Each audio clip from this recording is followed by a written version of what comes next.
En 1901, l'émetteur radio permet de transmettre la première télécommunication sans fil. En 1952, c'est la découverte de la reconnaissance de la parole réalisée par ordinateur. En 1963, la conception assistée par ordinateur est développée. En 1970, c'est le téléphone mobile. En 1971, le courriel et l'écran tactile sont inventés. En 1975, l'appareil photo numérique. En 1983, le protocole Internet. En 1989, la compression MP3 et le premier site Web ont vu le jour. En 1991, le téléphone numérique sans fil. En 1993, la géolocalisation. En 1999, le moteur de recherche Google est lancé. En 2003, le podcast. En 2004, Facebook. En 2005, YouTube. Et finalement, en 2007, le iPhone. Toutes ces innovations ont changé le monde et ont influencé notre société ainsi que nos rapports entre nous. La rapidité du développement technologique implique que nous ne pouvons faire marche arrière. L'humanité fait face à cette rapidité de développement. Quelles seront les innovations de demain? Nous parlerons peut-être d'électroménager intelligent, de voitures autoguidées, bref, demain sera fait de quoi? Souvent, nous allons dire que l'innovation passe par faire les choses différemment. Ou même nous allons dire que c'est l'émergence de nouvelles idées. Nous pouvons dire aussi que l'innovation est faire ce que les autres ne font pas, être à contre-courant, et ce, peu importe la tempête. L'innovation peut survenir dans le quotidien, et parfois nous innovons sans même le savoir. Croyez-vous innover?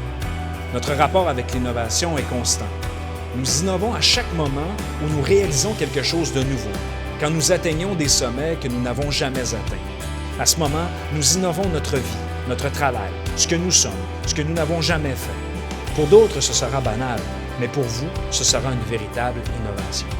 L'innovation implique un changement, une création, une nouveauté. L'innovation nous pousse vers l'action, faire les choses autrement, faire les choses quand il faut. L'innovation devient action quand vous désirez ce que votre cœur vous dicte de faire et il ne faut surtout pas oublier l'intuition, qui est un très bon livre. L'innovation peut être inconfortable. Elle dérange l'acquis au détriment du bonheur. Elle permet de voir les choses autrement, de vivre autre chose et même de concevoir les choses différemment.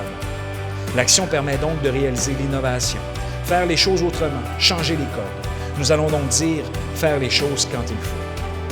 Laissez-moi vous raconter une petite histoire. Certains secteurs sont très innovateurs dans le développement d'outils. Prenons par exemple Jacques, qui consulte son médecin pour un bilan de santé. Il débutera par un rendez-vous avec le docteur, il passera une entrevue avec son médecin. Par la suite, il procédera à un examen visuel. Si le docteur ne décèle aucun symptôme ou un problème, il donnera un autre rendez-vous à une date ultérieure à son patient afin de faire un autre contrôle de santé. Dans le cas où le docteur diagnostique un problème ou des symptômes, il fera passer une série de tests à son patient. Les tests peuvent être simples, par exemple une prise de sang, un taco ou même un prélèvement. Le tout afin de réaliser un diagnostic qui permettra de cibler le véritable problème du patient. Les outils technologiques qui sont utilisés afin d'appuyer le secteur de la santé sont en continuelle évolution. Car il y a un besoin concret à ce niveau et la population en général est consciente qu'il faut investir dans la santé.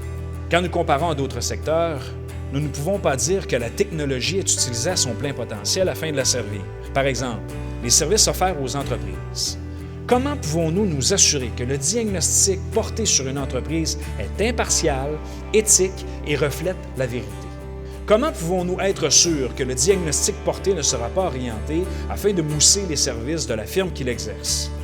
Certaines méthodologies peuvent même être questionnées sur le plan éthique. Je dois cependant dire qu'il y a certaines entreprises qui réalisent des diagnostics de qualité. Mais à quel prix?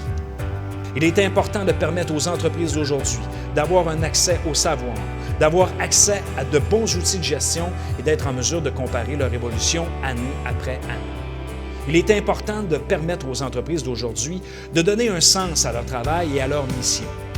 Il est important de permettre aux entreprises d'utiliser efficacement le savoir afin d'être plus compétitifs. Il est important de permettre aux entreprises d'aujourd'hui de diagnostiquer leurs problèmes, de leur permettre de trouver des solutions et d'être conscientes de leur situation réelle afin qu'elles puissent bâtir sur des fondements solides. Il est important de démocratiser l'approche diagnostique et de permettre aux entreprises de l'utiliser afin d'avancer. L'approche diagnostique est, selon moi, le point de départ d'un mouvement de changement, d'un mouvement d'action, d'un mouvement d'innovation. L'innovation que je vous présente est de faire un diagnostic scientifique, sans biais de perception, sans jugement et avec une mesure précise de votre situation. L'approche diagnostique est maintenant accessible à vous, à votre comptable, à votre consultant.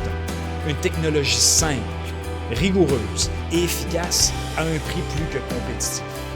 Diagnosticstratégique.com permet aux entreprises de différentes envergures de diagnostiquer leur situation, d'avoir une mesure précise des éléments manquants ou à améliorer et aussi de mesurer ce qui va bien. Des pistes de solutions sont même proposées aux clients. Diagnosticstratégique.com permet de prendre une mesure quantifiable et peut être utilisée comme tableau d'évaluation annuel de chacune des fonctions de l'entreprise. Profitez des forfaits disponibles vous permettant d'avoir accès au tableau de bord de gestion. Diagnosticstratégique.com est un outil de gestion indispensable pour les dirigeants d'entreprise désirant innover, de changer les choses ou de trouver des moyens afin de devenir plus compétitifs. Vous saurez où travailler et quelle direction donner à vos décisions futures. Diagnosticstratégique.com met à votre disposition des outils de qualité et les résultats pourront même être utilisés par votre consultant afin de trouver des solutions pour votre entreprise. Diagnosticstratégique.com vous offre du diagnostic 5 fonctions, mesurant chacune d'elles avec un tableau de bord clair et précis. D'autres diagnostics sont disponibles comme celui de la communication organisationnelle, de la gestion de projet ou de l'efficacité du travailleur autonome. Bref, suivez nos nouveautés qui seront présentées sur notre site web diagnosticstratégique.com. Je vous parle d'innovation. Notre innovation est d'offrir cet outil de diagnostic qui révolutionne le diagnostic organisationnel. Rapide, efficace et mobile, vous pouvez le faire d'où vous voulez et au moment que vous le désirez. La grandeur de la démarche est de le faire afin d'avoir la véritable mesure de votre situation. La grandeur de la démarche est qu'elle est confidentielle et que les résultats sont les vôtres. La grandeur de la démarche est de pouvoir vous comparer. La grandeur de la démarche est d'être mobile, rapide et efficace. La grandeur de la démarche est de faire partie de nos clients.